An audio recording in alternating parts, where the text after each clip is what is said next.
it started bothering me that this narrative was being pushed about the Jewish community hating people of color, that they were colonizers, and that we were the true Jews, you know. And I was sitting there saying to myself, this just doesn't sound correct. Yeah. So I talked to a couple of my friends at the time who introduced me to a rabbi that's local, Rabbi Stuart Vogel, of at the time Temple Aliyah. It's called HAMAKOM now. And we sat down and we had dinner and lunch, and we was talking about just doing something for MLK.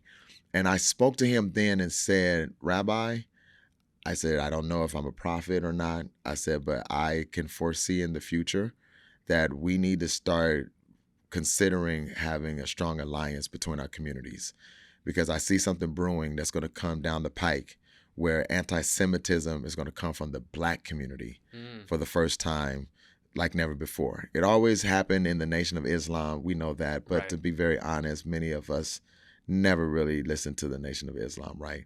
But I felt like it was going to come from the common Black community. Yeah. And lo and behold, unfortunately, it started coming up in a lot of our celebrities, a lot of people that had influence over our community, the next generation. And that's when I started having moments where Rabbi Vogel and his congregation would come to my church.